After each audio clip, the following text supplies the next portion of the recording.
Abonnez-vous sur Diamant Noir TV, la chaîne de la liberté d'expression et d'opinion. Abonnez-vous massivement. Diamant Noir TV, c'est votre chaîne.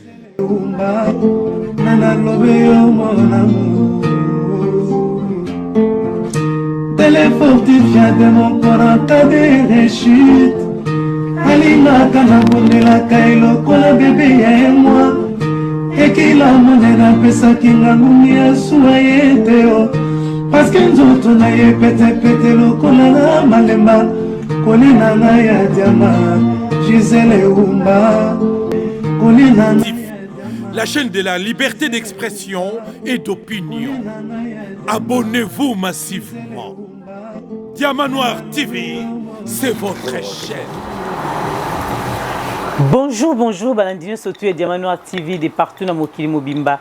Et si kawa ki bozolanda biso na kati toujours ya antenne na bino na ya liberté d'expression et d'opinion. Les lots na makambo ebele makambo si ce les kanamboka peuple congolais. Oyo ezo bangisa ba congolais nyo sozo sa mitema pasi na peuple congolais nyo surtout. Nde yango to koloba lelo na zanga moko te. Nazana nani boye bien na Diamant Noir. Aza muta représenter lisusu te.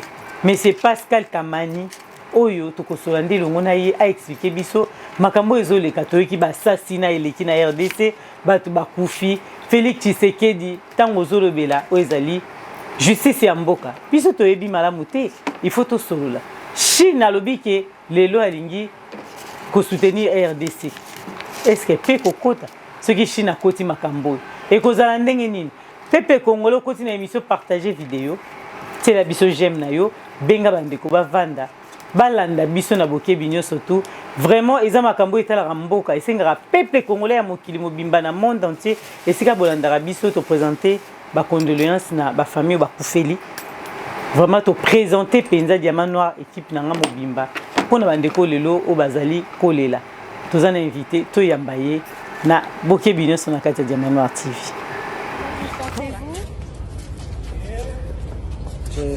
Je suis toute aise. Invité Nabiso, mais c'est Pascal. Bonjour papa, bonne santé. Bonjour maman Diamant Noir. Oui, santé ça très très bien en tout cas. Mon ok. On a un peu moi grippe mon kékara mais sinon ça va. Merci pour l'invitation en tout cas na pesi mbote na ba landinyo so ya Diamant Noir TV et Diamant Noir na maman Gisèle en tout cas Diamant Noir TV na maman Gisèle en tout cas, na pesi bino mbote mingi. Merci maman. En tout cas, ozosa la fierté à diaspora. Merci. Continuez n'engwana vraiment. Toza simanayo et puis biso nyoso to soutenir en tout cas Diamant Noir TV. Da esengo mingi lelo avant que to banda biso to présenter na ba condoléances na bandeko ba kufeli ebele ba kufi po na zuba appelé belé likambo ya ndeko akufa ki ya ex-ministre wa uti ko kufa. Comment vous sentez-vous? Je suis toute aise. Vous venez répondre aux députés nationaux par rapport à tout ce qu'on vous a dit. C'est un devoir républicain. Je dois répondre aux préoccupations des représentants légitimes du peuple. Vous n'avez pas peur de rester, de rejoindre votre place à l'Assemblée? Non, ça ne doit pas incarner une peur. Si c'est cela la conséquence, je vais assumer parce que j'ai le devoir de redevabilité vis-à-vis de la chambre basse de notre Parlement. Mais pendant ce temps, vous restez fidèle à Moïse Katumbi, votre président du parti. Et ce n'est pas la question à l'ordre du jour ici. Ma loyauté est confirmée vis-à-vis du président de la République, chef de l'État, en tant que membre du gouvernement de la République.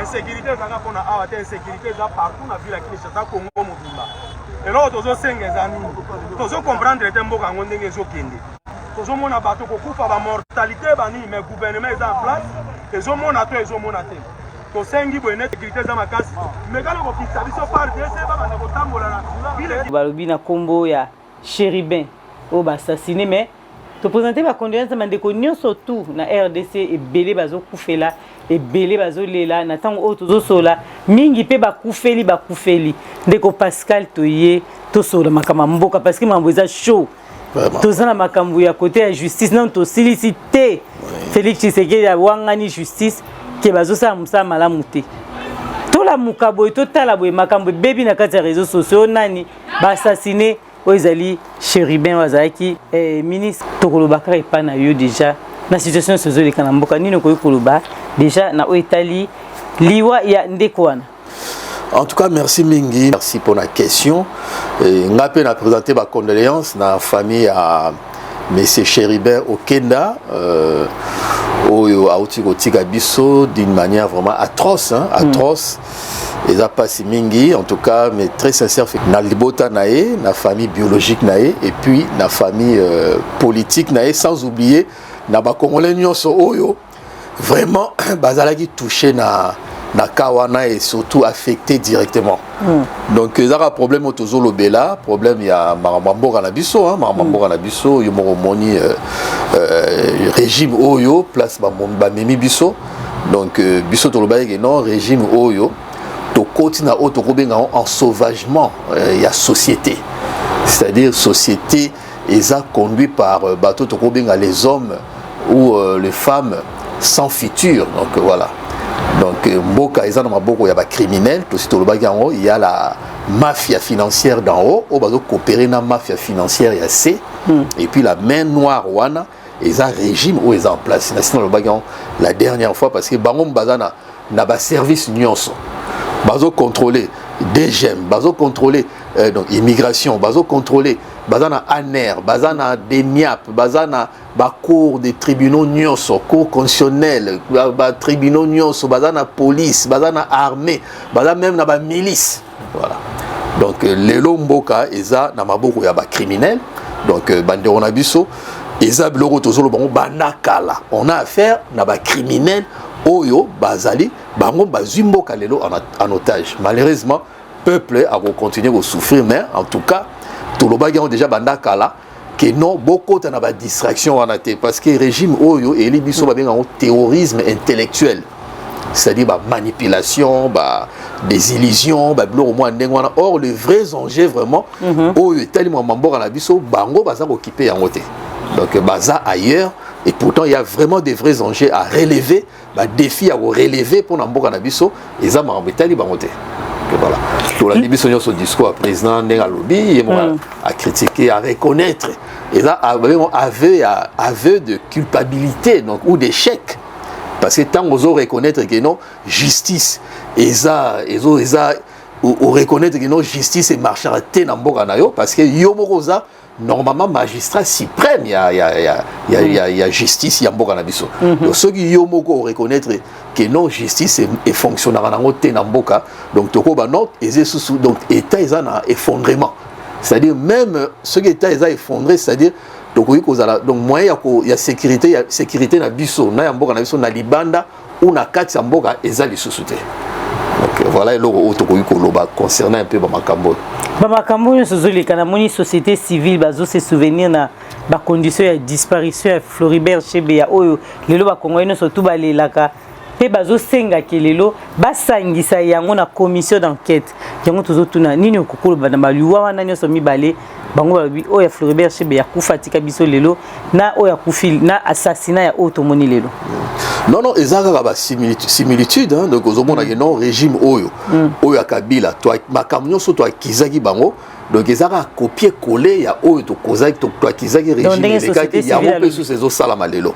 Parce que, donc, ils ont une continuité, ils ont un même système. Même système où il y a criminel, où tu connais depuis 18 ans à Kabila, et puis ils ont continué, sauf que, bah, changer peut-être conducteur, mais les systèmes, ils ont le même.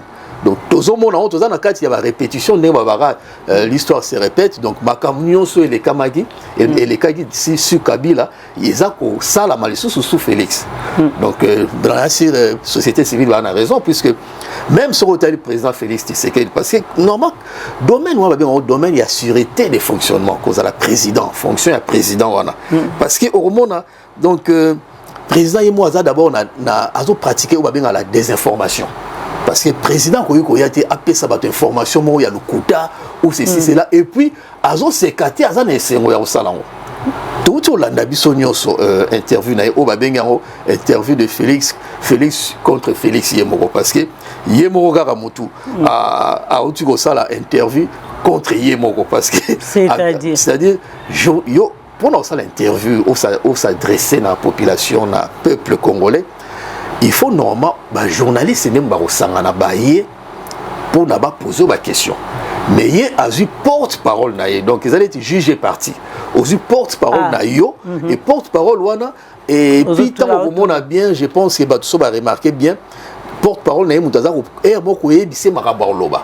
Ils allaient être dans les cours de communication, ils allaient être au cours de la salle. Ordinateur, casque, vidéo, Hollandi, tout. Après, à un moment, on s'est retiré dans le professeur. Le professeur a posé des questions sur ma cambo oyo, Hollanda. Tant qu'on a posé des questions, même ceux qui ont moi, hésitation ou bien place au maîtrisage qui ont bien été, à quoi aider. Donc voilà. Et là, on est oyo, on va saluer. Donc Félix a eu quoi apprendre des cours dans la présidence. Alors là, ça va tout non. Bon, la professeur n'a pas fait un cours. Et là, on est au peuple, il faut pas comprendre. Or, dans la carte, il y a fonction, dans le domaine de fonctionnement, sûreté de fonctionnement, président, il faut, tant qu'on s'adresser à la il faut une attitude, il y a subtilité, ou un langage de subtilité. Il faut se sentir pénétré. Donc, c'est-à-dire, il faut attitude, tout ce que nous penser, nous agir. Donc, il faut pénétration, et ça là. La sagacité en fait. Il faut se sentir vraiment que non, le président a la maîtrise Yamakamu au Union Mboka et puis tant Wazoloba, tout baza quand même retenir quelque chose, baza quand même suivre. Mais bisoto comprendre que non, le président a déconnecté dans Makamu parce que oui que ça là-bas, que ça l'interview sans avancer les chiffres. Par exemple, dans le domaine social, on a investi boyer, on a créé un emploi boyer, on a créé un logement social boyer. Il y a une inflation. L'inflation, c'est un peu comme le peuple a pas si, le peuple a paupérisé. Donc, moi, je pense que non, il est venu quand même, le peuple était d'abord berné, c'est-à-dire Ozoya, qu'on trompait le peuple en le ridiculisant. Et puis, quelque part, le peuple a mortifié par ce monsieur, parce que, surtout que le peuple a aussi connaître le problème, il y a quand même une affliction dans le cas qu'il y a un enlèvement, un kidnapping, donc il faut mortifier, il y a fiction, il y a passion, il y a détresse. Voilà, et là, on va comprendre un peu parce qu'il n'y a pas eu de subtilité dans le message du président de la République. Je pense que il n'est pas à sa place, il n'est pas à la hauteur de gérer Mboka Nabiso. Parce que tant que vous comprendre que non, il y a deux choses importantes. Où il y a la justice. Yemoro a lobby que non, justice est corrompue, justice est instrumentalisée. La justice élève une nation, mais c'est pas la justice. Ils ont détruit une nation. On a Yemoro Mtalobian. Donc, sur le plan, il y a éducation. Il y a éducation, c'est vraiment une base, il y a société. Sur le plan, il y a éducation. Donc, ils ont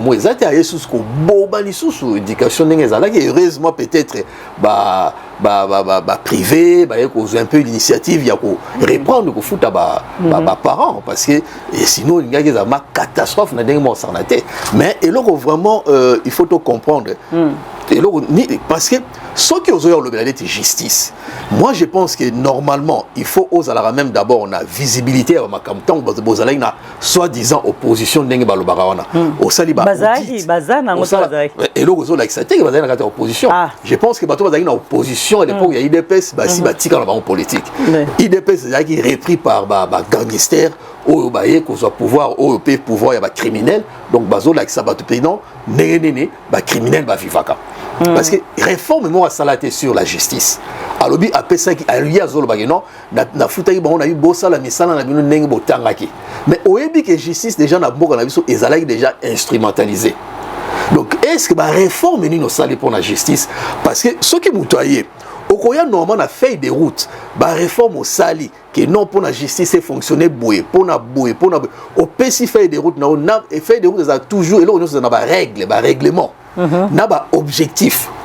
Mais aujourd'hui, je pense qu'il est même incapable d'avoir ça dit fait des routes et puis objectif il fallait quoi qu'on s'attendre ou à fixer qui bango atteindre. Oui. Moi je pense que on a affaire na mutu o yemoronde mutu à détruire justice en boka na biso parce que il y a fait mususu o biso to koki ko permettre que biso to confirmer que c'est lui qui a détruit la justice parce que sur moni Kalet il y a grâce présidentielle. Yemoro a sali grâce présidentielle n'a pas criminel. Oyo nani ministre ancien ministre il y a enseignement Guy comment les a nani enfin il y a deux ministres au à hauteur au sala ko accordé par grâce présidentielle.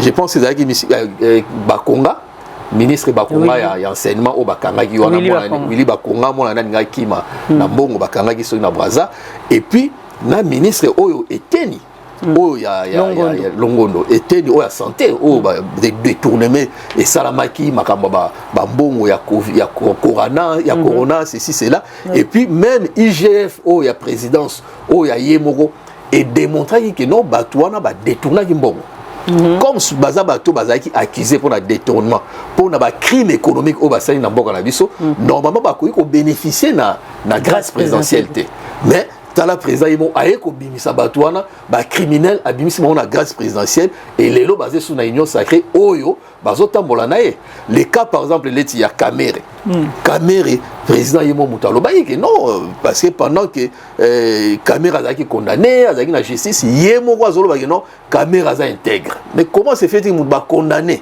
na 20 ans de prison asala aza baloba même akoki ko sala sous-souté na mambo na biso akoki ko zala éligible et puis akoki ko travailler na domaine ya l'état barabina qui on a 13 ans yé aye ko loba na aye loba pendant que mutu azaki condamné yé aye ko loba que non mutu ana aza intégré aza akoki ko apporter mingi na Congo ceci cela tout ça na besoin na ye au moni on a bien en délit d'initié donc président Yemoko a expliqué bino que non mutu oyo prochainement il faut bobimisa ye eza ba code ndenge ba travaillaka voilà eza des éléments moko ebele ndenge même mutu o azalaki ba kizaki pe po na Willy Bakonga po na mama ba détournement ya mbongo ya na niveau ya enseignement azana mwasi mobo wana o azalaki ko s'occuper na chaîne je crois il y a ministère il y a enseignement tout ça mwasi wana ba kizaki pe pour na détournement ya mbongo moi je crois 1 million et quelques 1 million 500 000 dollars je pense mais moi si on a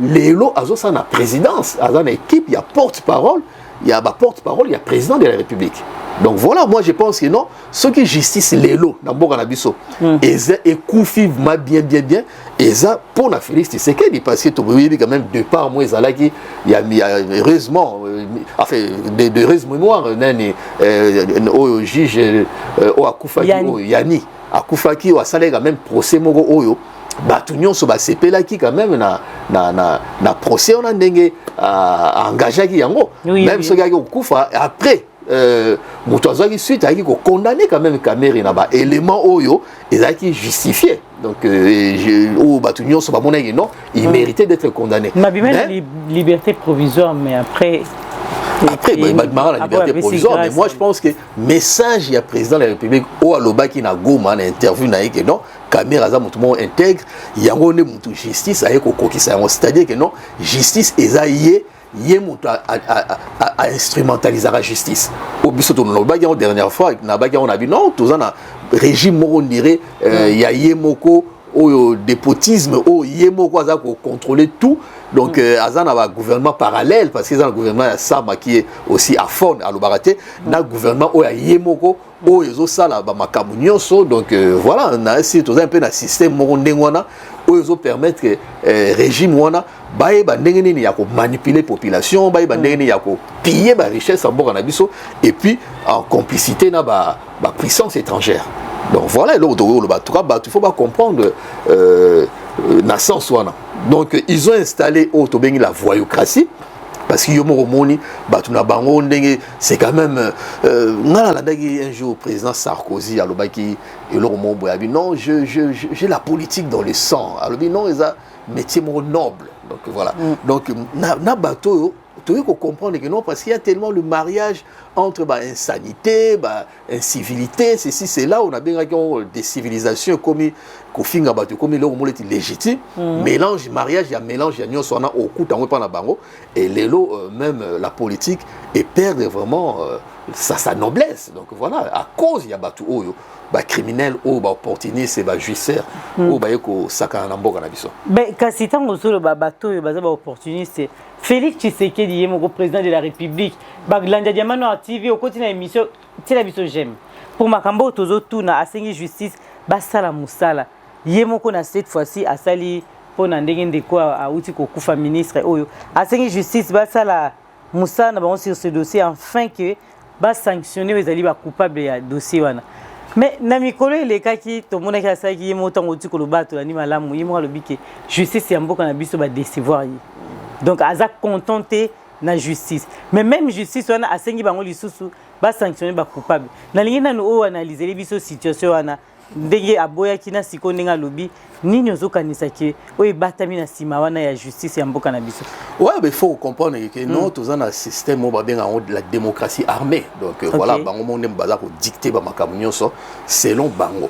Ce qui a lobi non ndengwana parce que lobby yemoko contradiction les amis na mamba président de la République lobby yemoko akizaki justice wana parce que ngana otuna batu réforme ni asala la justice au moni biso par exemple na autre république tu as un projet par exemple il y a réformer justice pour créer ba parquet financier pour ba criminel ceci c'est là bilo au moins ngwana et puis na brigade de belé il y a réaction rapide sur makambo etali il y a un désordre non il faut que ça là il faut séparation de pouvoir et ça là il faut séparation de pouvoir et ça là il faut justice normalement et ça indépendante ce qui justice c'est qui indépendante mais d'abord il y a Félix il y a pour un projet il y a 400 jours au bas détourner gimbongo parce que c'est illégal. Il y a 104 pardon, il y a 100 jours au bas détourner plus de 450 millions parce que normalement tango babenga période de réserve ça ceux qui vont continuer à pouvoir normalement locaux là gouvernement nous est limité beaucoup qui signer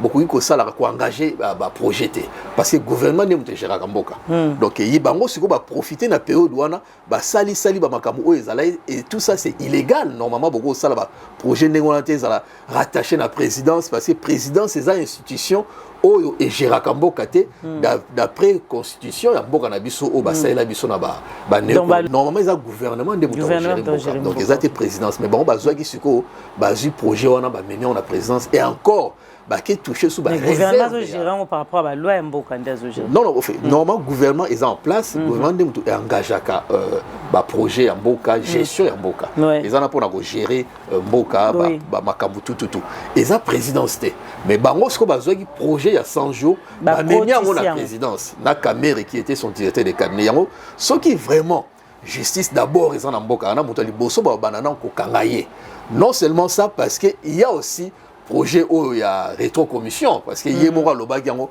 na monde mobimba ke rétrocommission eza légal na mboka na biso or rétrocommission c'est un crime ya osarnate crime économique c'est-à-dire rétrocommission eza ndeni par exemple na kati ya monde tozana ba o bien en taux d'usure taux d'usure ezala normalement il dépasse à 10%. Bon il est attends ce baroba non bon vous en nako crédit intérêt attention à 3% l'état muta fixaka na banque centrale. Donc voilà, sikoyo en fonction il y a la situation, il y a climat économique yamboka. Mais bango ce qui toborobo par exemple est dépassé normalement qu'on dépasse les 10% à niveau de commerce international, mais ce qui est dépassé 10% bah qu'on reverser les binos au ya likolo wana. Donc d'accord. Il y a on rétrocommission. Et ça délit mon corps ça mais président à l'équipe na télé non c'est normal. Et tout le monde qui va fonctionner, il y a surfacturation, rétrocommission, belé, fonctionner. Et puis le dossier peut arabe. Dossier arabe, mais ça escroquerie à Osarnate, puisque Batunion va démontrer que même le Parlement va démontrer que non, il y a escroquerie d'État. Donc moi je pense que Babiloro est belé néwana et ça Babiloro il faut d'abord poursuivi condamner vraiment et ça d'abord le président de la République et puis il y a ici la violation à loi violer la loi est belé constitution côté nomination à batuna cour constitutionnelle et voire même que le code ça dit son a EAC parce que ezalaka na loi babenga loi de rectification des accords, donc il faut passer par le Parlement. Mais il y a l'amour qui a accueilli au code sabiso kaka ndengwana d'une façon unilatérale. Donc babilo konyo swana ezako like ça que non on a affaire na mutu o ayeko baby sa justice parce que atatindi ba poursuivre ba tout ceci c'est la même. Quelle décision est à soi côté justice? Est-ce que biso to lobaki to créer par exemple Pridom pour permettre tribunal mobo pour na travailleurs pour protéger ba travailleurs ba futara bangote ba imposer ba employeur ba verser ba salaire na bango il y a quand même ba retard ba salaire ya ba tout mon temps sous na on a 30 na oreille mutu mo lobe na 44 mois ba futara bangote. Donc il faut créer tribunal mobo pour na ba travailleurs les Pridom ba imposer ba employeur ba futa bango so ba futi bango te en espace temps sous il y a quelques jours bango ba saisir donc ici il y a que saisir bon la caisse il y a entreprise pour na ko futa bato donc on est à les réforme mon auto bien autant sous vision parce qu'il y a le bagarre vision mais bah tu voyez par vision côté vision mogoza auto bien spéculative il y a pas mensonge. Moi je pense que ceux qui to lobby à lobby ba sala nini enquête wana na ndenge yemo déjà aibi justice wana justice c'est comment ya bango justice mo familiale parce que to bo sanate na mboka wana toza na caste mo tozo diriger mboka wana donc famille mo boy bazana baza ko diriger ngo yazana batu na ye o ba instrumentaliser la justice. Il avait même reconnu que non à un moment oui je sais qu'il y a mes collaborateurs bazo tout sa justice yemo a reconnu ça que donc la justice n'existe plus. Il faut ne ko lukasiko yo ceux qui régime ou EKI, toi et bandé une justice en place, n'a pas tout le monde bien puisque il faut commencer d'abord par bimsa d'abord bateau bazana ba faux diplôme parce que justice ba ko sara na ngote faux diplôme et bomamboka ezo bomamboka ngana ebileti na bi ko bomamboka yo mtozo affirmer ngana moni faux diplôme ba faux diplôme belé parce que ba tout musu bana ba faux diplôme ba koma ba avocat ba koma ba magistrat donc il faut ça la purge il faut qu'on nettoyer ma bateau na tout na karcher et puis bateau ba ebi que non bazala déjà signaler que non ba magistrat ou ba fonctionnaire pour na mbongo pour na ba corruption bateau na il faut qu'on kanga bango ko écarter bango faut justice ma ezonga justice ou ko valoriser mboka ou ko élever mboka et la justice moko non seulement indépendante mais irréprochable et puis exemplaire.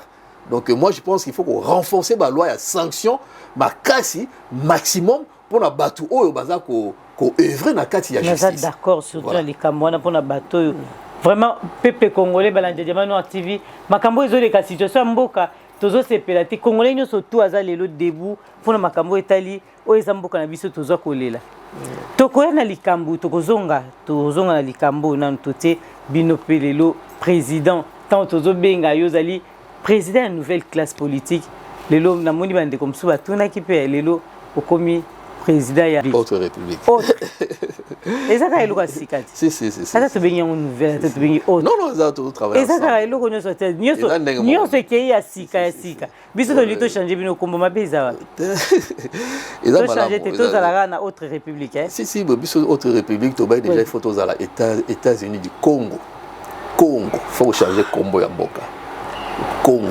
nanu tozo tunati tozo faut na changer si ça normal ba pona tuna question ko changer kombo ya mboka parce que tango utana ba commune nyonso Kalamu commune ya Kinshasa commune ya Kibanseke commune ya Kinsuka commune ya Kinsenso ba quartier nyonso wana omona ka ezalaka na ka mais ndenge nini kombo na biso ezalaka na C.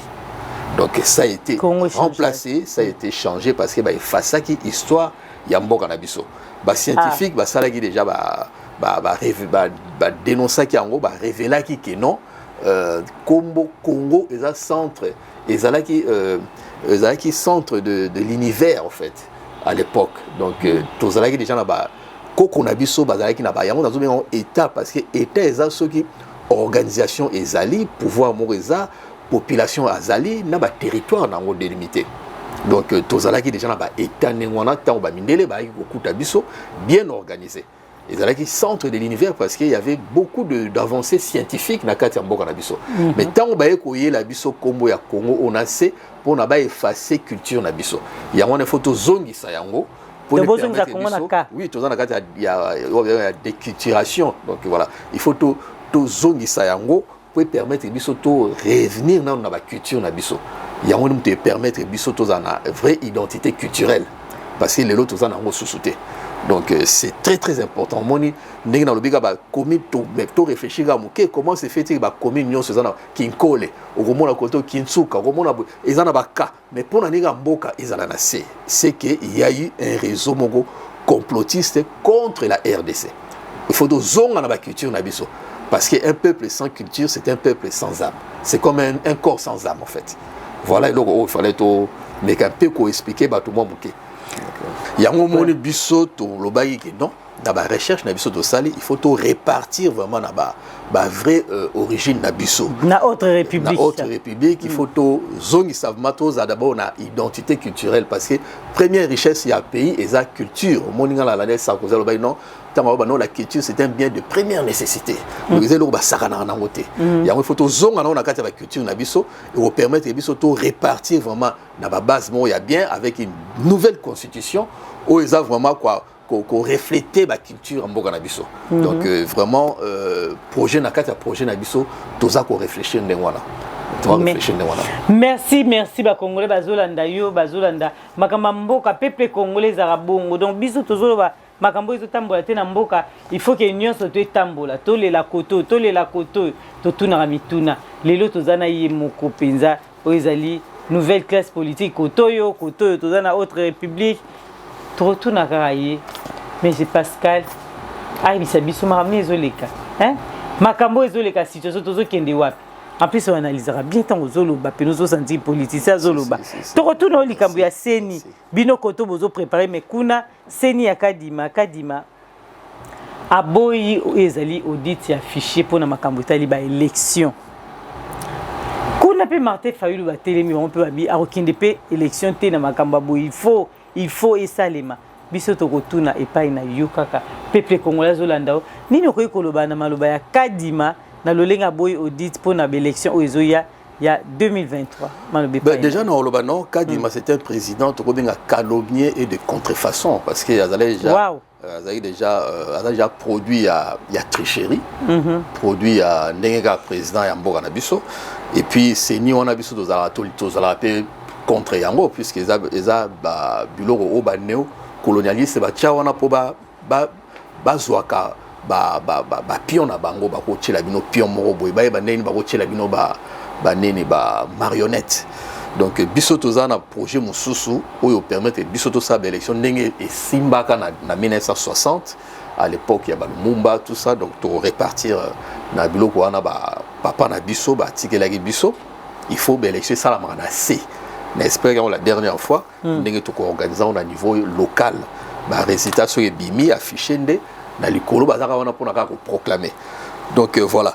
C'est ni oyo déjà tant que la même élection où Salamaki Yasuka ou proclamaki abusivement Félix Tshisekedi président parce qu'il y a déjà violation.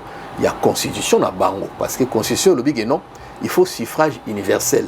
Mais bon, ça c'est suffrage mort de l'élection non inclusif parce que tu es parti moi ya Maïnombe province ya Maïnombe Yumi va voter quitter parti moi ya Ituri va voter quitter parti moi je crois même ya Goma ya nord Kivu je crois va voter tout sud Kivu donc voilà donc bah écarter qui déjà bateau or ceux qui vont écarter bateau n'engwana vont violer déjà constitution na binomoko ba loi na binomoko donc c'est très très important. Deuxièmement ils ont élection nominale parce que minimal pardon élection minimale dans le sens que beaucoup se retrouver car on a un tour moko président Ouarobima on a leti oba proclamé qui Félix même Martin Fayulu même Nani président dans ce moment kaka même pas 10% de la population va voter parce que pesa qui nombre ya votant na bango ils sont 7 millions dans un pays de 100 millions d'habitants donc c'est injuste il faut que pesa peuple congolais nyonso azala libre ya ko s'exprimer na batu oyo alingi ba kamba ba ben au contrat social. Donc c'est le peuple qui doit décider, le peuple qui doit se mobiliser. Biso no bamboka na biso les athlètes ya awa ba ki na bango so ba vote mais biso ba nyonso ba intéressé ba ki na vote. Donc yangwana et puis batu oyo balingi normalement kadima na décision déjà oya uti ko zwa ya ko ya ko aboyi fichier audit ya fichier électoral audit wana ngeba longola batu nyonso oyo ba électeur fictif o ba créaki bo mona batu na ba machine na bango na bandako bazo sa ba enrôlement na ya bana mike et salama en 2018 à l'époque Kadima na IDPS par exemple IDPS ba télémela likambango ba sala ba nettoyer fichier électoral audit et salamaki par organisme indépendant, il y a au moins une dizaine de millions de faux lecteurs, de faux électeurs. Mais les lots, ils ont à Salayango, à l'ingité, à non temps exacté, à ces 2-3 cousins, à on est à Zalaka, à Bengi Bango, à Sali au nom, avec ça déjà audit, tout ça.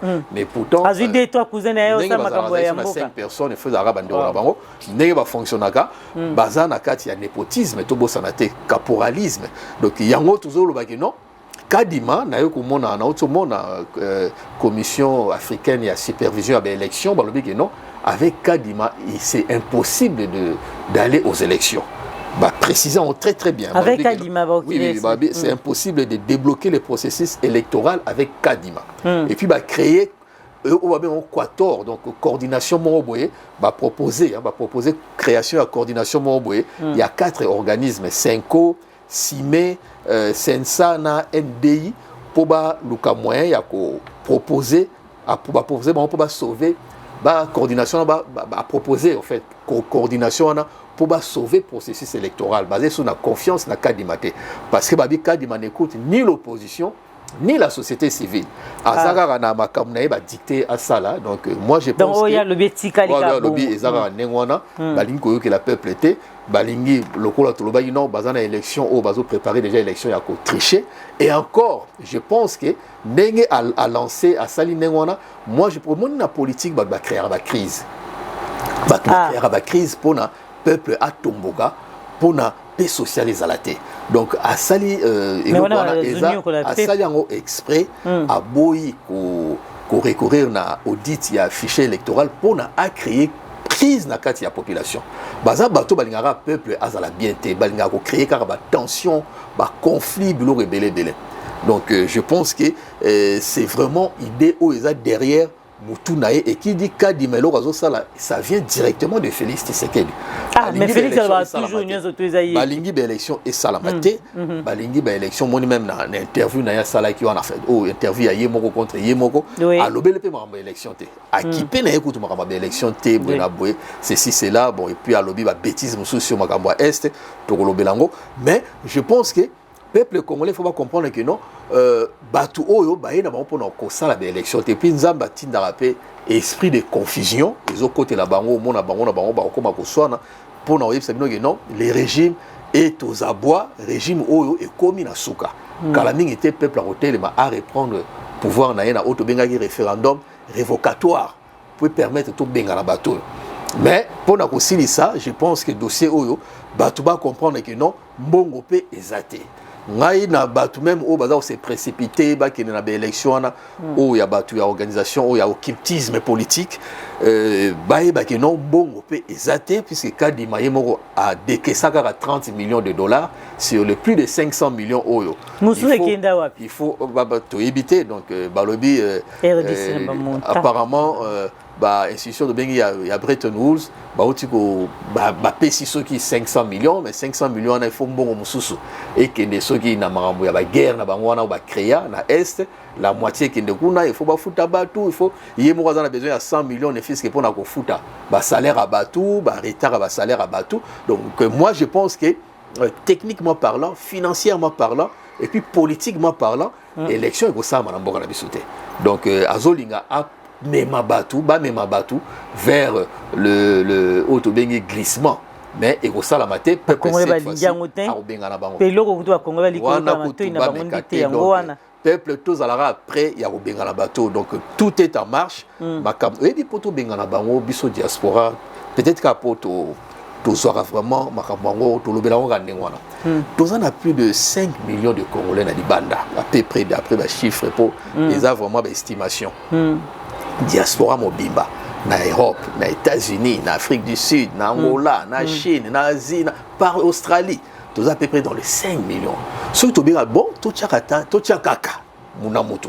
atiaka 20 euros 20 euros 20 euros 20 euros kaka tout connaître là 5 euros basimbela biso parce que tous peut-être nayebi ceux qui to lobi ata 5 euros peut-être ba ko yiba biso mbongo te to cheka ba 20 euros 20 euros 20 euros et obimaka 1 milliard 1 milliard wana to ko yiko chasser pouvoir en place to ko chasser bango très bien au moni bango ba vendre na Gombe wana oui na Gombe wana parce que ba mindele ba salaka yango à l'époque pour na ba non ceux qui peuple azoya boye to ko kima yango moni bango pe ba kotaka na esprit wana bazalaka wana ba yebi non jour balobaka mangungu pamba jour peuple a kotelema ba ko kima mais c'est ça dit côté Martin Fayulu aussi ko lobango pe na mani na point de presse na sali que peuple a telema oui on travaille beaucoup sur ça on travaille beaucoup sur ça pour conscientiser peuple pour réveiller peuple pour responsabiliser peuple pour l'accès non yondo mutoza employeur ya batwana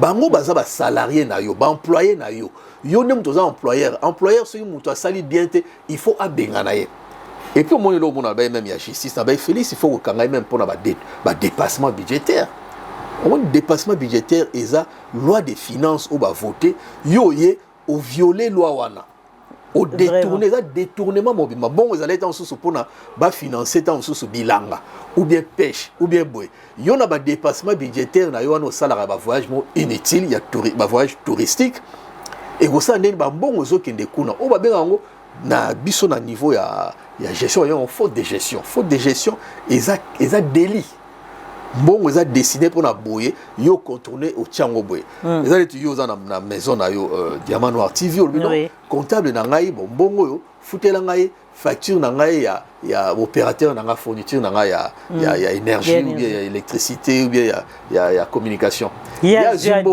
wana et ça le loro mususu ils ont déjà détournement donc c'est ça qui se passe dans le régime oyo ils ont délit moko sakana on dit en justice il faut ba kangana d'abord yé parce que yé mutaza responsable ma benyoso ou ils ont mboka na biso parce que quand on gère un pays il faut que ça na vision ta ko expliquer pe loko wana parce que batu mingi batunaki vision wa lo bageza ni na lo bata 2-3 mots ba comprendre ce vision ezala nini parce que il faut ça part de l'idéologie pour les comment la vision na ko expliquer on va après mais pour aussi ça kana likambo ya seni je pense que bisomoto monipe banque centrale a outi ko lancer recherche il y a bon de trésor il y a 120 millions de dollars donc il y a moi solo que sous ba def ça mbongo or bango balobaki mboke eza na mbongo te mboke kufa déjà milliards ya budget balobaki non réserve d'échange ça c'est 3 milliards ce qui ndengini donc voilà mboka na vraiment non mais je pense que tous en batu o balingi mboka na te batu balingi peuple à souffrir parce que tala so ta même rapport il y a Banque mondiale balbi non Congo est en croissance il y a 6%. Donc ce qui va dire croissance c'est à 6%, c'est-à-dire que non exportation il y a mboka na biso et l'équipe importation. Donc devise il fait quota na mboka na biso. Ouais.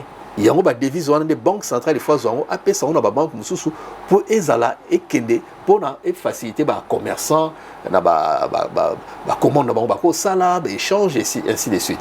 Mais biso zo mona dollar exacté ba tu ba comme siko ko luka dollar et comme rare il y a un dollar zo mata. Et puis de l'eau mususu to bo salaté ba zape ko utiliser autour de la planche à billets chaque fois pour permettre bango ba zwaka dollar nyo zo ko dans le marché. Donc voilà, système au nenge, balini peuple à souffrir et souffrance on est à peuple et ça que ces pays sabango c'est ça que bisotozo comprendre était bateau baza sans remords donc sans même tenir compte na fiction il y a peuple donc voilà un peu peuple azolé la peuple azoma le quoi abandonné parce que peuple non surtout ya Congo lelo azali kolela surtout likambo otozomona ba kidnapping bazo kidnapper bato ba kidnapper ba uti ko kanga ebele awa oyo ba lobi ke ba bomba ki ba kombo ya batu musuna se fera ki ba bimisa mais kolanda malobaya o ezali vice ministre ya santé na kombo neza makasi docteur Olen Obenzem ba kombo neza rapena RDC za makasi Serge aza ministre ya santé et l'hygiène et puis prévention alobi que ezali ba rumeur makambanding wana nakati ya RDC biso to potozo comprendre liboso to yakia nakati émission tozoloba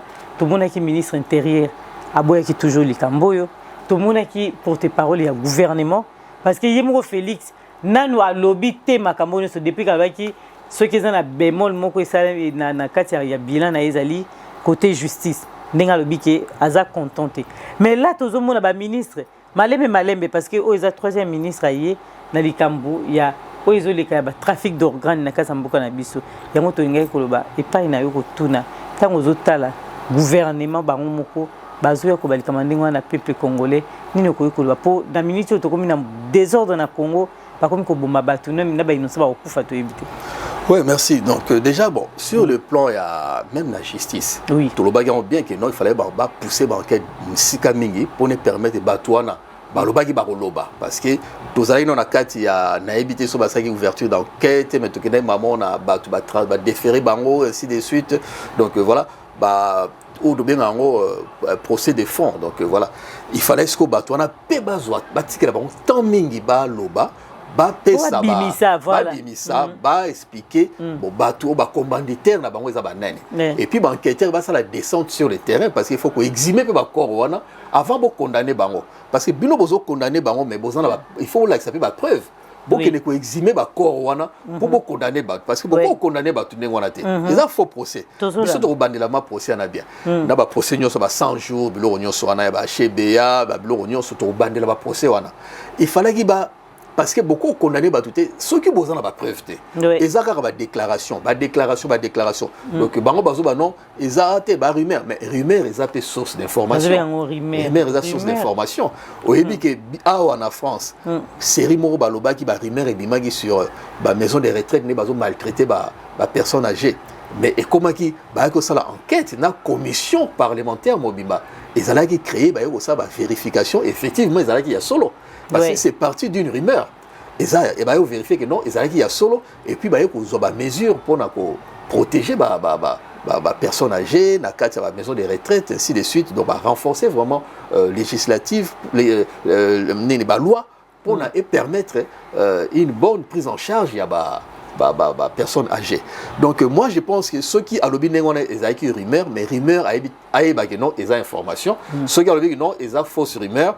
Donc batouana il faut batika bango parce que bango kanga bango te mais voilà pour bandimiter siko pourquoi bokangi bango pour dimiter est-ce que bozana preuve que non bandeko kidnapper bato ceci c'est la soba bandeko kidnapper bato condamner bango il faut boyer basiko banani bandoko tinda bango ba kidnapper moi je pense qu'il y a tout un réseau parce que ba misusu bazo ba non mais ba bomba bango wapi ceci c'est là mais tant misusu bazana ndako moko boy wana na ba côté ya ipene kuna basi ba aménager ba sala laboratoire moko wana oyo ba yaka na ba organe bato organe ekoza lisu ekoza litoyi ekoza la liboko ekoza la foie ekoza motema peut-être ba yaka bazana maison mo déjà souterrain ba bomba wana ba sala ba installer ba matériel nyonso ba équipement nyonso nécessaire pour nous conserver mais il y a le bino na RDC yé vice ministre avec na RDC les lots technologies ça pour nous ressortir ma technologie ça très poussée mais biso na RDC tous dans la technologie ou na théo et que ça là que oui mais il y a des laboratoires laboratoires mobiles laboratoire mobile existe ça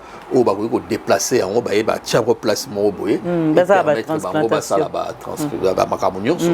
voilà donc il y a quand même des laboratoires mobiles qui existent et ça va matériel ko et kuna et ça et opérer pe mutu si matériel en zongi donc voilà moi je pense que non on a affaire à bateau responsabilité parce que ceux qui va responsable il fallait qu'il va télémélanon les cambouana parce que et ça les cambouans et ça les psychoses dans la société il faut qu'on soit à la légèreté surtout s'il y a cas victime cas décès disparition massacre bilo moi nengwana et ça car les tinenge pekaka phénomène sous pesant poison bazotiela poison c'est là donc on va minimiser ma camionso mais de l'autre côté plutôt mais côté la paix côté ya bande on a biso ba kingo milai parce que pratique wana ya ko boma batu nengwana ba machette ba nini et uta et pas na bango parce que tout ça biso nyonso bien informé et puis documenté tout le monde a une massacre génocide et ça na mboka na bango ba pratique wana e uta mingi pa na bango est-ce que réseau moko ya bango ezana te na mboka na biso parce que to kolobela kamba M23 ndenge batu wana tout le monde a quand même ndenge ba kota mboka wana mutu nyonso akotaka ndenge alingi tomonaki bato ya mboka na bango bazwaki baresponsabilité ya minene na mboka wana na niveau ya sécurité, na niveau de défense pendant des années, na niveau d'administration. Donc voilà, donc je pense que il y a toute une milice moko ezawana oyo ezako ko alimenter peut-être réseau wana ba kataka batu na méchanceté makasi. Ce n'est pas congolais, ils ont la culture na bisoté, mais ils ont la culture na bango. Même ba kulu na o nyonso ça ba biloko o ezala qui importé puis c'est en Angola. Donc voilà, ils ont la batu o ba na ba biloko wana.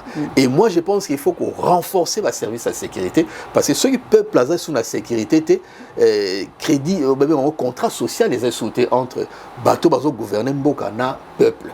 Donc, ceux qui peuvent placer en sécurité, il n'y a plus de contrat social. Mais donc, oui. Moi, je pense que tout côté, il y a des bandats douana, mais il y a comme il y a sauf qui peut, parce que l'État est sous-soutenu. Voilà, pour défendre son peuple. Parce que moi, justice, à l'andamala, vous êtes là, vous expliquer, vous côté, pour tant que l'andi, maloba surtout, il y a pour la télémamie, le ministre. Tant que vice-ministre, il y a santé, madame, que, examen, c'est toute une série. Et il y a des examens pour l'opération ndingwana. Et c'est toute une série d'examens pour basala muto. Est-ce que muto bakangi na 6 heures du temps kaka ba 8 ans ko sa makamnyo soto. Donc al boyimba mo malobanyo surtout il y a batu oyo ba condamné bango à mort et pas il y a justice. Sikoyo to landi ya bia ba linga ki ba voter loi wana. Ke muto nyo so kufa oyo a comboneza na registre te ya mboka soko kufi balongo libilo ono sakati ya libumu ba ndenge nini elinga que leka na parlement. Hotel Club Center Luanda, o sítio certo para se hospedar e realizar eventos. Tem para si serviços de hospedaria com suítes VIPs, bar e salão de festas. Localização Via Expressa Benfica, por detrás do condomínio Boa Vida. Contatos 935 49 62 86, 923 71 72 15, 933 86 69 35, 923 97 63 40. Hotel Club Center Luanda, conforto, privacidade e bem-estar. Voilà, Tozongi pour moi annonce que ça va bien le temps invité à la maille les kaki de toti kozonga. Tozongi na likambo to bandol bana question parce que le kola tozongi était en paiement. Tango tozomona ministre de santé pour se na tuna question na bandela te pour expliquer biso kambamo. Ministre de santé azoboya na ndenge elinga ke leka balinga ba voter loi wana okufi ba ministre bilon sakata libumbati yango ba pesi yango batu mususu. Siko na mboka na biso RDC des autres ngo kota.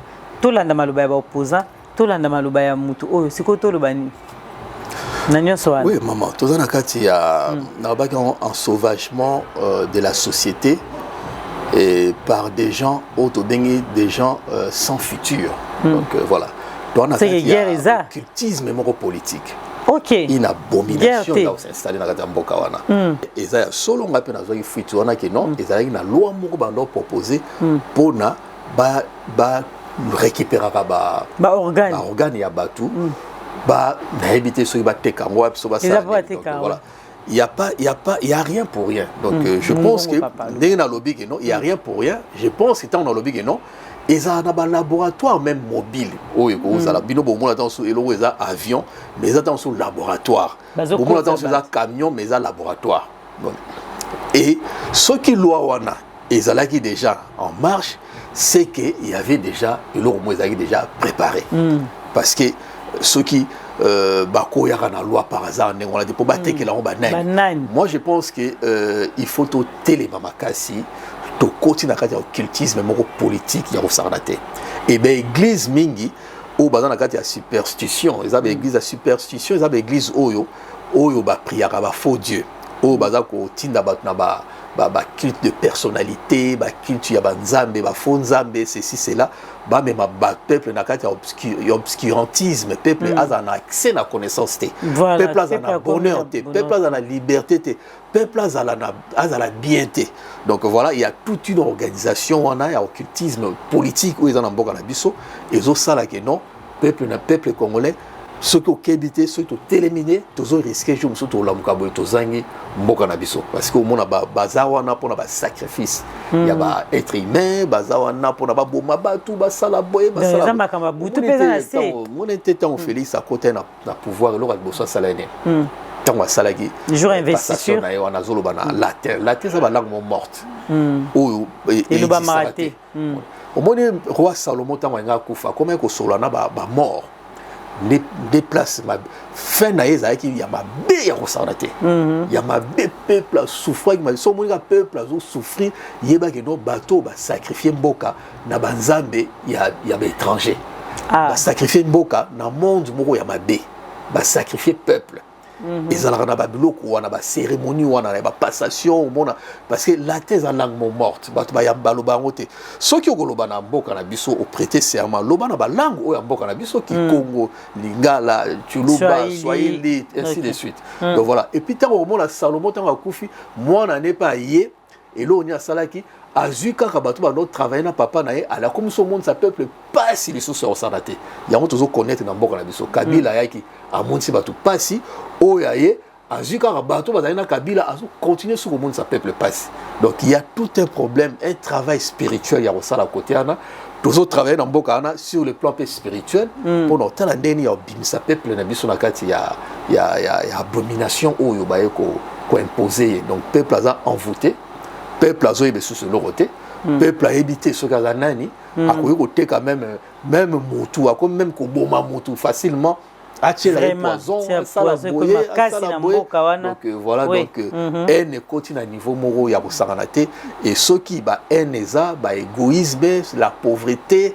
la criminalité eza ba œuvre ya diable donc voilà Kongola lobiki na este ya mboka na biso Kagame avandi tranquille avandi na minute o tozoloba koto biso tozobunda na kota justice omoni insécurité na kati ya Kinshasa mena este ya mboka kuna ba parti ya pays eza penza occupé ti lelo na oezali ba M23 kasi kokamwa tomoni ambassadeur ya Chine nouveau ambassadeur wa na Congo alobi ke bango ba ko soutenir cette fois-ci la RDC pour na kokotsa kimia nino koyiko ba mambozo de kana STM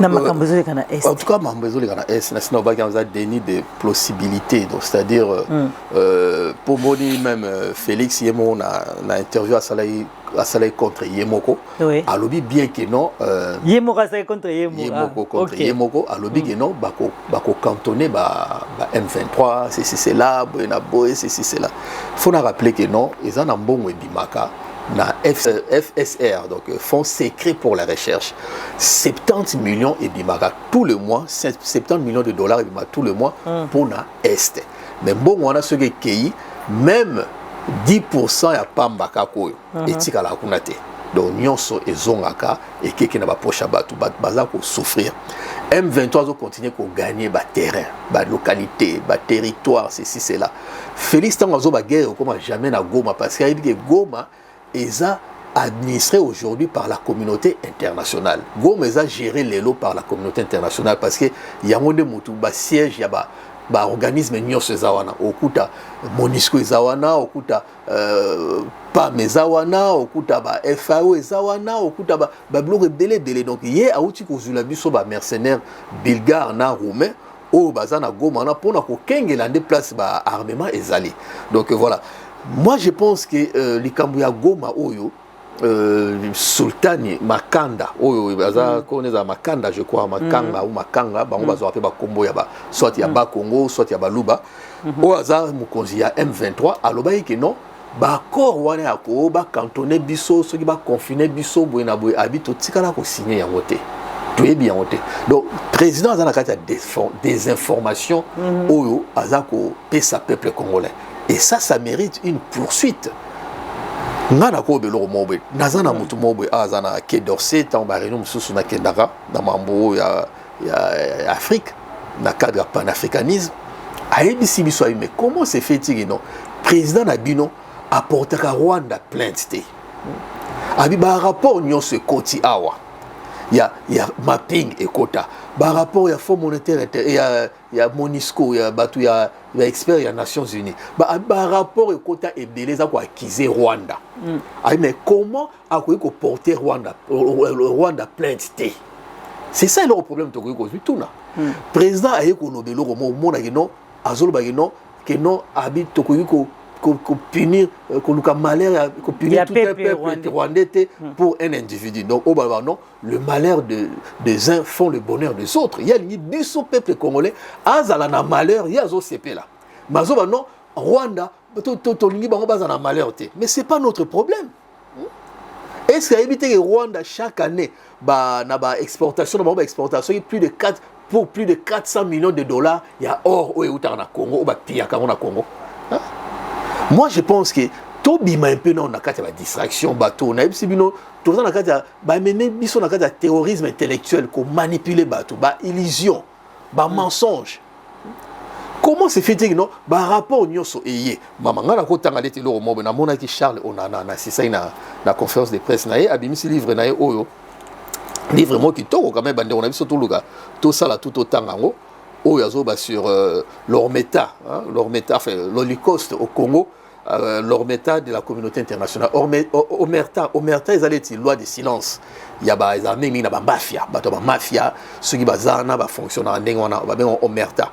Alors, Azako expliqué dans le livre que non, il y a eu quand même un général Moroboé. Il y a région militaire, il y a Sud Kivu. Attends, comme on a Prosper Nabiolwa. Nenge Asala témoignage. Dans 4 livres, il y a une page, je crois, dans le 300e page. Azako expliqué que général Wana a expliqué que Nenge complicité et Zalaka. Et on cite même Rouberoy dans 4 livres Wana. Au hasard responsable, il y a milice qui caché des armes, ceci, cela. Et nandenge Monisco aza de mèche na batouana parce que qui ko attaquer a découvrir azo information qui ko découvrir cache d'armes. Cache d'armes on zorande adjoint na ye azalaki munyamulenge ayeba ki loko wana aye ko attaquer pour ba bomaye abengi Monisco ba boy même ko ya ko soutenir ye. Alors, non, Monisco, ils ont démontré que Monisco est complice. Il y a un besoin de la Est. Et puis, tant qu'on a la livre, on comprend que non, la situation est la même. Parce que dans la moto, il y a Rouberoy va citer dans le livre. Pourquoi poursuivre? Pourquoi ça lui même enquête, ouverture d'enquête? Mais même mon tu vois qu'il y a des armes dans la au moins, ceux qui va citer déjà et l'eau qu'on a il y a livre. Parce que les livres moko à sali enquête azana témoignage ceci c'est là il y a ndenge mutu mo contester yango te ceux qui va citer Rouberoy azalaki yo so mona na mboka mo pesi mutu vice-présidence il y a sécurité na défense et les lots sont ba défense ils a infiltré ils a armé kufa ceci c'est là mais et utawana à cause de Rouberoy. Ben oui, azalaki vice-président de la sécurité na défense na kati mboka et puis ba faciliter bango comme à place on est IDPS parce que bazara une alliance entre IDPS et RCD à l'époque. Au RCD a comaki la vice-présidence ya mboka na biso puisque Laurent Désiré Kabila tango bengani bango baye ko zonga na sima RCD il fallait pas ça l'alliance na IDPS pour na ba zonga na kati ya institution comme ba congolais yango ba kenai na ba accord ou ya ba Sun City ainsi de suite. Donc IDPS muta mema batouana et en plus il faut yeba que non même siège à IDPS wana ba fuite mususu il paraîtrait mbongo o ba somba siège wana et uta na Rwanda parce que papa Mubaki avant na 3 ans qu'on a pendant sani bazara ko sala ba réunion na batouana donc tout a été planifié. Au moment de Rouberoy, avant de 5 ans, ministre, il y a décentralisation. Ils ont dit où est la population, la belé, la chef coutumier, la frontière, et tant on fait ça, il y a combiné des sous. Azalé ministre, pendant qu'ils avaient vice-premier ministre, il y a décentralisation pendant autant d'années. Il y a des sous intérim, il y a ministre, il y a transport, il y a un Rwandais, il y a un côté dans le et on a comme président. Si dans le gouvernement ou à Ilukamba, Rouberoy Azalé toujours dans le gouvernement, a eu comme ministre, a eu joué comme ça l'intérim, il y a ministère, il y a transport. Il y a un Rwandais et côté dans Congo, Rwandais wana et côté ça batou, il y a ndenge, ils allaient contrôler puisque même DG mais il y a tout. Donc moi je pense qu'il faut qu'on répartir vraiment la Makamwana. Il y a un point à Bisso, il faut tribunal pénal international et ça à Congo. Donc il y a paix de braveté au Félix à négocier. Aïe à l'obéli bertulika mususu, na veille à interview à cela qui a contre hier, na veille nango président de l'Afrique du Sud ayaki. alobi que non président Félix aza pour la négociation na M23 alobi kutu d'ailleurs banda kala azalaka pour négociation atikala jamais ko s'opposer tembe pasi ba M23 ba osenga négociation ba on bazo senga ngo et aujourd'hui sur le terrain M23 pendant une année au Kanisi batona ba vandaka ndengwana ba installa ba administrateur ba installa ba chef coutumier ba kotsa ba bazo sa ba bilanga ba créer ba koto ba tout bazo sala ba entreprise na bango baza ko exploiter boye bazo ba si bazo déjà partir na nyonso boyo zolo bana batu non ba ko longwana ba kozala cantonné quelque part. Entre-temps, chef Nabango Yemoko Sultani wana makenga batenda so makenda alobi que non totika jamais ko signer accord wana ya cantonnement. Donc président zo mema bataka na kati ya désinformation. Vraiment ba Congo ba Zolanda ba telema. Ce que botel livre ya Charles Onana awa okomona que non même makambo ya Rwanda na expliquer pe likambo il faut ko yeba que non tant eza pareil car on a likambo ya Rwanda. Oui makambo ya Rwanda ezalaka dénoncé par journal Les Figaro moto et l'obela les Cambouana il y avait un monsieur qu'on appelait journaliste Moro Boye comme on a il faut autant à Raming hein vraiment bande on a vu ça journaliste Moro Boye il y a Figaro na l'Express des moto à Salaka révélation wana donc journaliste comme on a je vais noter comme on est quelque part. Les Camboutés, journaliste a démontré que non, il y a eu des massacres. Oui, Salamagui. Patrick Saint-Exupéry. Article. Donc Patrick de Saint-Exupéry. Donc à Salaki, il y a journaliste, il y a Figaro, l'Express a publié un article Moro Boye oyo na alobai sur le massacre oyo salamara na localité mo benga ki Bisesero ou Biseseko oyo ezalaki fief ya ba lieu de résistance ya ba Hutu asalaki publication que non ba massacre ki 60 000 Tutsi na yayi massacre mo samaki entre le 7 avril et le 17 juillet 1994. Tant que ça les révélations en a Sénat belge baeko sala sala nini ouverture d'enquête mission d'information même la France et baeko sala mission d'information ba créer commission mo ba sangisa commission mixte entre commission affaires étrangères na commission du ministère il y a défense et armée ba interroger ba tebele il y a ba interrogation publique na ba responsable militaire ba expert ba témoin ba tebele yango ne mutu et permettait que France ait reconnaître responsabilité naé abai non complicité mais responsable quelque part et mutu rapporté à la commission des acquis Bernard Cazeneuve au azalaki ancien premier ministre et à gouvernement il y a François Hollande donc au moins à partir il y a information en ande et ko permettre commission et salami pour na ko vérifier makamona nyonso parce que ça y quand même domaine moko réservé na chef de l'État. Donc biso siko toye na Charles Onana a sali révélation toye na nani na rapport mapping tozana ba rapport nyonso ya ONU ezo sa ba révélation mais commission d'enquête et ça la maraté na mboka wana commission parlementaire et enquêter sur makamwana et ça la raté ko porter bato na plainte na cour de justice internationale et ça la maraté oui même car la Banque mondiale a outi ko bimsa dossier moko boy ya obabengi ya Montengo Bay eza droit de mer ou droit maritime ou ils ont la délimitation il y a espace maritime na kati ya mboka nyonso sali rapport Banque mondiale a sali rapport na mars dernier awa ba uti ko pesa en Félix rapport financé par la Banque mondiale et puis rapport bon fiable parce que c'est non ezaba droit na bino ezaba mai na bino donc na rapport wana Angola a exploité bloc 1506 na bloc 31 les longs yaba Congo baza ko exploiter pétrole pendant des années ba si mboka na biso mais bokende ko porter plainte na cour de justice internationale pour na et permettre bino bo retrouver ba droit na bino et puis Angola il faut afouta bino 78 milliards de dollars Félix Azana dossier a porté plainte. Et ça depuis Kabila tika ko porter plainte. Félix tika ko porter plainte. Oui, ba préféré ba kenda ko défendre bongo 30 millions awa, ba utaki na Chine Kabila appelle si 1 million, ba bilo au moins ndengwana. Oh ba bongo oh ndeto ko telemela nde yangwana. Mais comme tous les bateaux sont corrompus, bango ils ont ba cop so ils bango à faire en ewala. Amoni non faire monter le dossier à 78 milliards de dollars à Rozwango à Tini Badbake soit na président Angola tango ya à kateli bino moi quelque chose bomba dossier na bo étouffé. Or ba bloc pétrolier na ezana na mai na kata territoire na biso.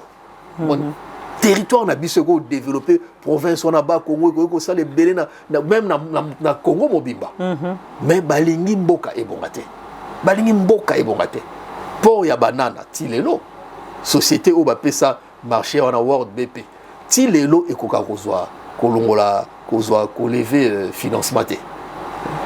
Donc ozo mona mboka to zana batu moko boye ba ye wana on dirait ba ye mboka libabe ba ye na malheur peuple a goûté na bonheur mais peuple azalaka on est esclave et c'est ça bango ba benga bango ba honorable ceci c'est là boye na boye ceci c'est là yango nazo benga bango ba hommes des hommes sans futur au monde ba ba somba ba montre na ba ajo ba komaka ba somba ba montre ba Rolex ba lata boye ba sala boye na mbongo pe ya peuple mbongo na yote mbongo ya peuple ba osoka ndenge de toutes les façons le peuple il faut reprendre le pouvoir na ils a confisqué par batouana baza ou manipuler. Moi je pense que c'est ça qu'il faut faire. Il faut politiciens ceux qui n'ont peu de dignité au batika nango au balingi mboka wana ceux baza vraiment ndé bazo baza na opposition, il faut ba longwa na kata processus électoral wana ba rejoindre biso na message na biso o ya soulèvement populaire article 64 autour de un référendum révocatoire, peuple a récupéré liberté naie, peuple a récupéré souveraineté naie et puis peuple a accédé à bonheur.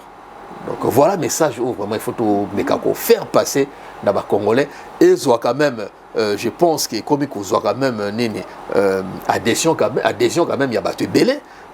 Battu belé peut benga kingaye. C'est pays dans sens on est bien dans un mutumuro bois benga na Congo. Aza na PCMBO de place Azali frère Ramazani, Aza président de l'association aveugle. Benga kingaye a exingabi message na yo lobby. Il y a un soulèvement populaire, biso nyos, tous après, ton demi message wana. Nengeni pour na to mettre en place. A ebine to soleil na. De Baramazan il peut baser belembe. En tout cas, ceux qui dans lobby parce que sur moni même na ba organisation, il y a ba malvoyance ici c'est là, ba commis vraiment sensible na ba message au tozoloba, c'est qu'il y a quelque chose qui est en train de se faire. Na si ba de on a biso tola laté. La moka, il est plus que temps il y a côté les mapoto bengana régime oyo. La main noire c'est le régime qui est en place. Bangonde motomoni ba même pays na auto benga la judicialisation de la société. Donc bazaka va utiliser justice, bazaka va toquer la justice, ça tombe maman de justice. Mama boka bana passi, bino bozana boko ça va te place à passi. Ba kachon ngopé bo bongisa ngote bo tonga rapete. Eza ya rotonda. Non, toqué, outrage, na chef de l'État. Oh, bon, déposer plainte. Ça, c'est des cervelets. Dans la bâton, on est bazar. Bah, éviter ce outrage là, ici, nini. Bah, éviter ce qui vision là, ici, nini. Donc, tout ça, vraiment, la carte, il y a même gêne, le coup de la loi, les alaka, bah, règle les alaka. Oui, oui. Tout ça, mboga moro, tout ça, na étaté, tout ça, na jengleté, tout ça, ceux qui peuvent déserter, donc, tout ça, on a suspendu quelque part. Moi, je pense qu'il est plus que temps de les mabissonioso, tous s'en ensemble et puis de proposer même qu'on crée un gouvernement à Congo libre, à niveau de Banda. Nengue à l'époque, général de Gaulle a créé un gouvernement, il y a France libre dans Libanda pour libérer Boganabiso. Il est temps de s'en proposer, de créer un gouvernement à Congo libre dans Libanda, dans la diaspora. De travailler en synergie avec les Congolais patriotes au Congo pour nous libérer Mbokanabiso, pour délivrer Mbokanabiso dans les criminels. Merci na yo ba Congolais balandi pena na boke binyo surtout parce que ça mamba mboka tango zolo batonga to katarate po to landara mingi ba zolanda yo ba Congolais o bazali partout na mokili mobimba bazo kapasi ya mboka ndenge zo kende lelo na moni ya malamu po ba jeune nyos ba telemi tout le monde a komi koloba lelo makambo o etali mboka na ye kasi bino na côté ya nouvelle classe politique to na côté ya autre république nini o bozo sala po ba Congolais bazo yoka yo message ezepana. Bon biso déjà tous au travailler na batu ya wana essaye batu pe likambo pe na lobby ya kamba vision parce que vision na biso eza vision eza eloko moko eutaka na kati ya idéologie politique. Na kati ya idéologie politique eza système prédéfini des idées politiques, ethniques, culturelles. Nyonso wana eza ensemble ya ba idée, ba principe, considérons to bengi ensemble ya ba idée, ya ba principe, ya ba doctrine, ya ba mythe, ya ba symbole. Ndem tezala transformer la vision ou une vision descriptive. Au moins temps sous temps bazo ba non ba conviction ba principe là on est dans ba principe président de la République a ko sangana na ba criminalité ou ba criminel lobby ba comme ba camarade naie c'est là ngala on peut ça exemple mo ga moké au moins était Macron tango azalaki candidat avant comme président Macron azalaki mutu oyo azalaki na congolais mo ba naye ko garde naye congolais mo ba nyonso na siba yeba azalaki un peu costaud moulaye oui toyebi à terme azalaki na Macron partout Macron azalaki na campagne naye yem azalaki vraiment responsable il y a sécurité à Macron mais tant Macron a accédé na magistrature suprême na fonction ya président oui bi garçon na balongola parce que bayaki komona que non ba vérifier qui antécédent na ba mona que non ba vidéo moko boye circulaka na bana mo ba jeune quoi chimoro boye ba salaka ba bulu awa c'est là ba bomaka bango ba moni vidéo mo que non azalaka na bango baza ko mela ba champagne bazolia ba pizza biloko mo ndenge yango ba écartaye moi c'est ça qu'on appelle ba principe ou bazala nango ba principe républicaine ba principe o mutofwa za nango pona atambola à mettre en place projet naïe, programme naïe, ainsi de suite. Il y a un nombre de temps aux autres en place des vision descriptive, vision moko systématisée. Et non vision leti o Félix Agoya ou non na vision na de vision bien spéculative ezana leti eza boîte moko boye ou verre moko boye ezana maïté. Donc voilà. Verre ou plastique moko boye ezana maïté. Donc on a vision chef de l'État.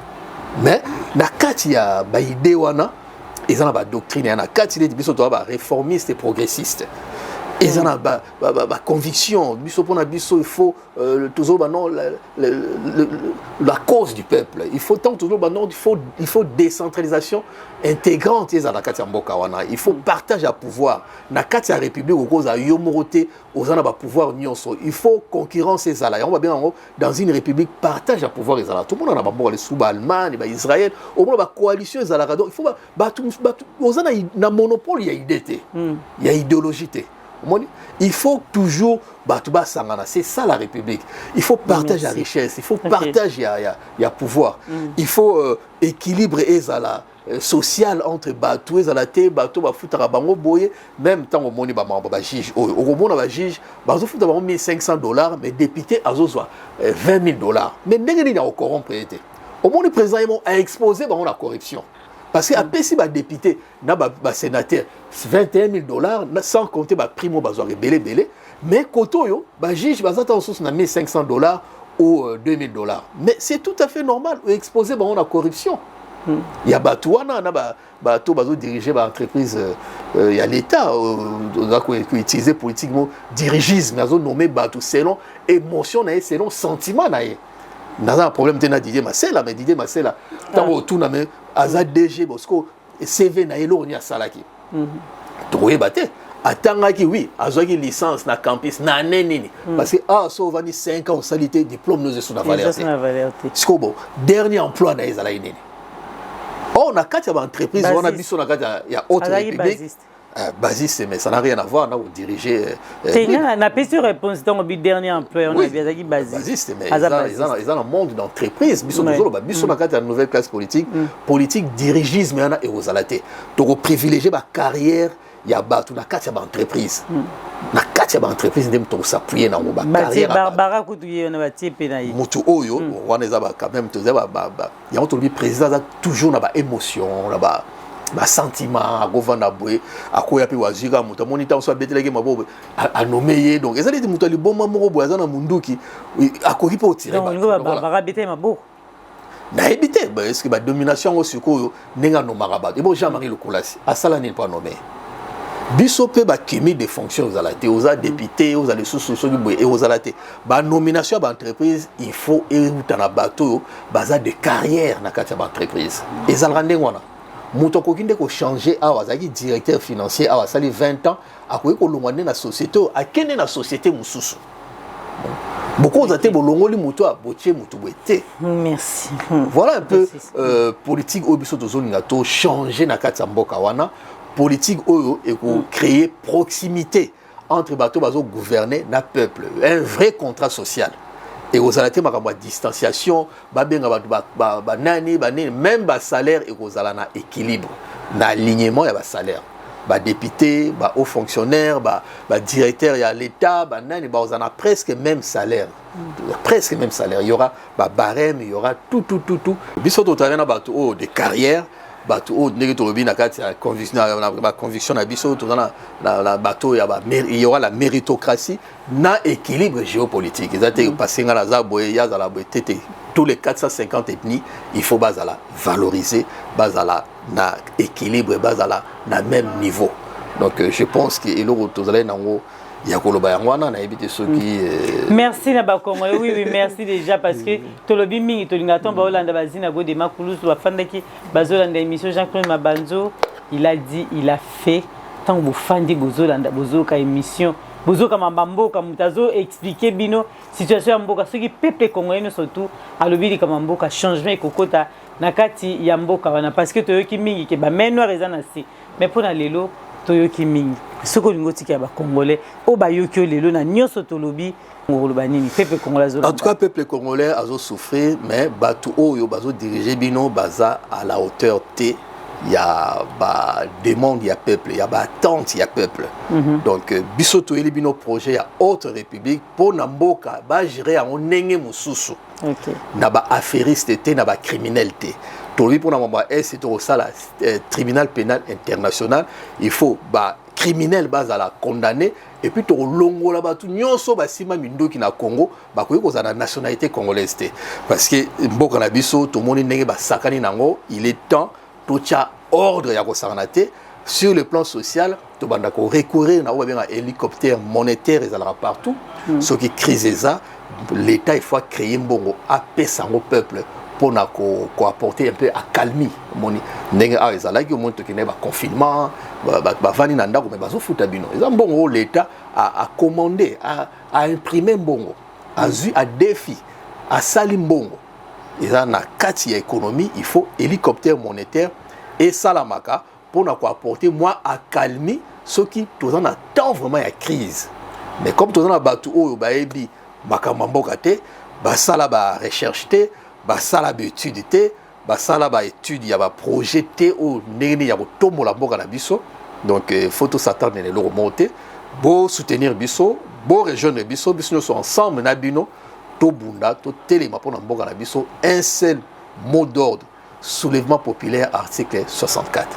Merci na ba Congolais so bolandi biso pona mokona lelo mbote mingi na mabota na bino obozaki bandeli émission yango wana numéro na C nde bokoy ko benga ezali monsieur Pascal pona biso na Diamant Noir TV to kuta na bino na numéro mususu toujours fidèle na poste bozaka wana j'aime ou partager vidéo pona Roland na ouais na zaka na mutu moko obwaka bon na pesika mbote na Diamant Noir Maman Gisèle Maman Gisèle Diamant Noir ndem na pesi mbote ya osana te na boakiye donc to soutenir bande on a biso moni moi si soir sala musala oyo eza facilité photo chaima boko to soutenir mais to téléma la victoire est certaine peuple calamité toza kolongwa na kati ya bombo. Merci. Merci, à très bientôt. Restez branchés sur Diamant Noir TV Tokutani. Bye. Abonnez-vous sur Diamant Noir TV, la chaîne de la liberté d'expression et d'opinion. Abonnez-vous massivement. Diamant Noir TV, c'est votre chaîne. La chaîne de la liberté d'expression et d'opinion. Abonnez-vous massivement. Diamant Noir TV, c'est votre chaîne.